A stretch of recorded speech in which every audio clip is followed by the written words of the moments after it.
आप देख रहे हैं जय भारत टीवी।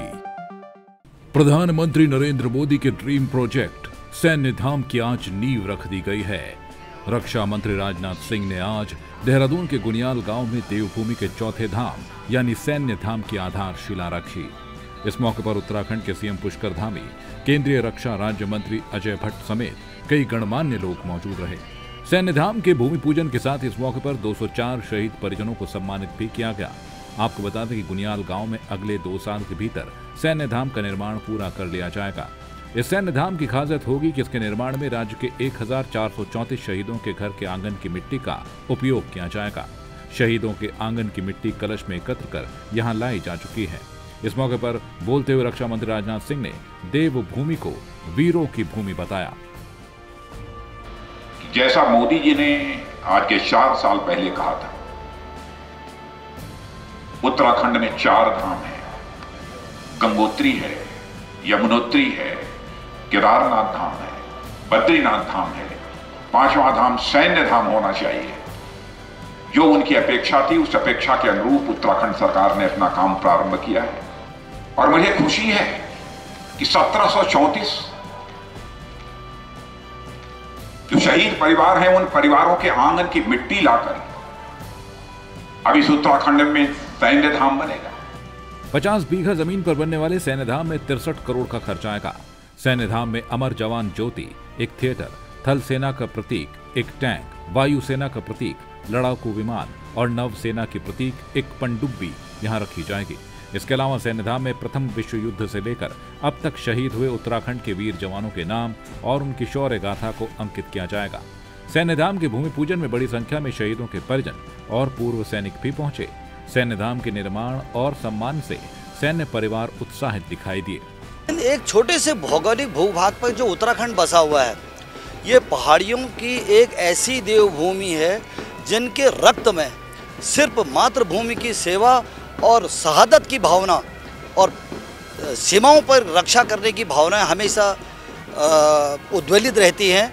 और जो 5वें धाम के रूप में हमारे देश के प्रधानमंत्री का जो विज़न था वो आज ज़मीन पर उतर रहा है, तो यह अपने आप में एक बहुत बड़ी उपलब्धि है और आने वाली पीढ़ी के लिए बहुत बड़ा मार्गदर्शन का काम करेगा।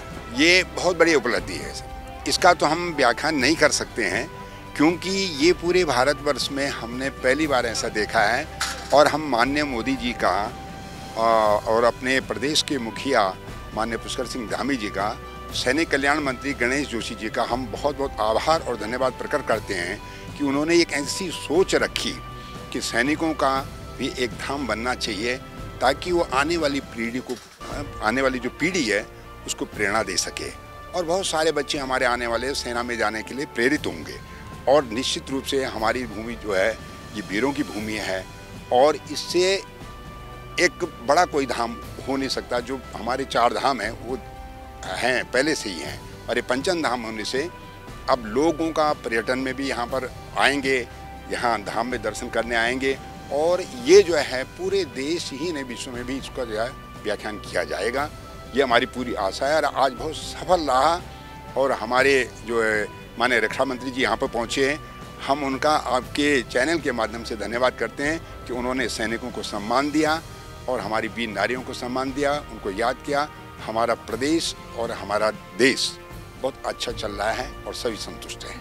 मेजर सूर्य प्रताप सिंह, उनकी कमी तो होती रहेगी लेकिन और लोगों के लिए अच्छा है कि आने वाली पीढ़ी उससे प्रोत्साहित होती रहे।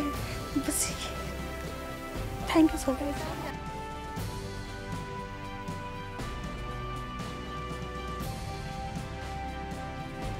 हमारे साथ कैबिनेट मंत्री गणेश जोशी हैं जो लगातार सैन्य धाम को लेकर काम कर रहे थे। अब जाकर सफलता मिली है। देहरादून के बेहद नज़दीक पुरकुल में सैन्य धाम बनने जा रहा है। सर, सैन्य धाम का अब यहाँ से बनना शुरू होगा, कितनी बड़ी उपलब्धि आप मान रहे हैं देवभूमि के लिए? कि इससे उपलब्धि भी कह सकते हैं और आत्मसंतुष्टि भी कह सकता हूँ, क्योंकि देश के प्रधानमंत्री नरेंद्र मोदी जी की ये परिकल्पना थी कि उत्तराखंड के अंदर बद्री, केदार, गंगोत्री, यमुनोत्री 4 धाम यहाँ पर हैं और 5वां धाम सैन्य धाम यहाँ पर बनना चाहिए। क्योंकि देश की सेना का 17.5% की पूर्ति हमारा उत्तराखंड जैसा छोटा सा राज्य करता है। देश की सीमा पर रक्षा करने वाला हर 5वां सैनिक हमारे उत्तराखंड से होता है। अभी 1.5 महीने के अंदर हमारे 7 जवान देश की सीमा पर शहीद हुए, अपने प्राणों की आहुति दी है। और शहीद का सम्मान करना हर देशवासी का कर्तव्य है। और हमारी चाहे दिल्ली की सरकार है, चाहे पुष्कर सिंह धामी की सरकार है, पूरी ईमानदारी से इस काम को कर रही है। हम किसी शहीद को वापस नहीं ला सकते, लेकिन उसकी वीरता का बखान करना, उसकी यादों को जिंदा रखना, इसको हम कर सकते हैं। और आज सैन्य धाम के माध्यम से पूरे प्रदेश के अंदर 1734 शहीद परिवारों से हमने संपर्क किया है। उनके घरों की भद्र मिट्टी को इन कलश में लेकर हम यहाँ पर आए हैं। आज सिंबॉलिक रूप से बड़े कलश में इसको डाला जाएगा, क्योंकि अमर जवान ज्योति के नीचे हम इसको डालेंगे और इससे सैन्य धाम का निर्माण होगा। ये उन शहीदों को, उन वीरों को सच्ची श्रद्धांजलि होगी। और मैं पूरे दावे के साथ कह सकता हूँ, 2 साल के बाद जब ये सैन्य धाम बनकर तैयार होगा, जिस प्रकार लोग बद्री, केदार, गंगोत्री, यमुनोत्री को देखने के लिए आते हैं, इस पवित्र धाम को देखने के लिए जो है टूरिस्ट यहाँ पर आएगा, तीर्थयात्री यहाँ पर आएंगे, क्योंकि एक धाम के रूप में इसको हम विकसित कर रहे हैं। इस धाम में क्योंकि भारत की सेना में 2 सैनिकों की पूजा होती है, बाबा हरभजन सिंह की और बाबा जसवंत सिंह की, उनके मंदिर में इसमें होंगे। इस भावना के साथ इस काम को हम कर रहे हैं। आज अखंड ज्योति भी यहाँ पर अमर जवान ज्योति जलेगी और जनरल विपिन रावत के नाम पर, और यहाँ पर अमर जवान ज्योति जहाँ होगी, वहीं हमने इसके द्वार का नाम देश के पहले CDS, वो वीर जिनके नाम से चीन और पाकिस्तान कांपता था, जिन्होंने कहा कि अगर दोनों भी एक साथ अटैक करेंगे तब भी हम निपट लेंगे, तो अकस्मात दुर्घटना में हमें छोड़कर चले गए, उस महान नायक के नाम पर हमने इसके द्वार का नाम जनरल विपिन रावत द्वार रखा है। मैं उनको भी अपने श्रद्धांजलि करता हूँ। चलिए, तो ये थे कैबिनेट मंत्री गणेश जोशी, जो लगातार सैन्य धाम को लेकर प्रयास कर रहे थे। आज वो पूरा हुआ है। आप देखेंगे कि इधर जो ये कलश आपको नज़र आ रहे हैं, ये वो कलश हैं जो उत्तराखंड के वीर सपूत, जिन्होंने देश की सीमा पर, देश की सरहदों की सुरक्षा के लिए अपने प्राणों की आहुति दी। और एक सैनिक जो शहीद हो जाता है, उसे वापस लाना मुमकिन नहीं है, लेकिन उसकी यादों को सजोना ये मौजूदा पीढ़ी का काम है। और यही काम देहरादून में हुआ है। ये तमाम वो कलश हैं जो उत्तराखंड के अलग अलग कोने से करीब 1700 परिवारों के वो शहीद बच्चे, वो शहीद जवान, उनके घरों की आंगन की मिट्टी इन कलशों में मौजूद है। और सैन्य धाम जब यहाँ बनेगा, जब एक स्पूत बनेगा, शौर्य स्पूत, उसमें इस मिट्टी का प्रयोग किया जाएगा। आप सोच सकते हैं कि वो कितना भावनात्मक क्षण होगा उस व्यक्ति के लिए जो इस सैन्य धाम में पहुँचेंगे और उनके सामने शहीदों की पूरी एक गैलरी होगी। प्रथम विश्व युद्ध से लेकर अभी तक के जितने उत्तराखंड के शहीद हैं, उनके नाम आपको यहाँ मिलेंगे। उनके घरों के आंगन की मिट्टी से ये सैन्य धाम बनेगा। आप सोच सकते हैं जब कोई व्यक्ति ऐसे स्थल पर पहुँचेगा, उसकी मनस्थिति क्या होगी। देश के प्रति, अपनी राष्ट्रीयता, देश की सुरक्षा को लेकर वो जज्बा होगा जो दिलों में हिलोरे मारेगा।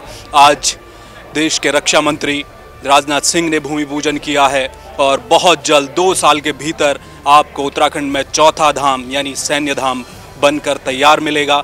आप आइए, ऐसी जगह पर, ऐसी भूमि पर उन शौर्य की उन गाथाओं के बीच आइए और जानिए उत्तराखंड के वीर सपूतों ने कब कब कैसे अपने प्राणों की आहुति दी है इस देश की रक्षा में। कैमरामैन प्रदीप बिस्ट के साथ हेमबर्ट, जय भारत टीवी।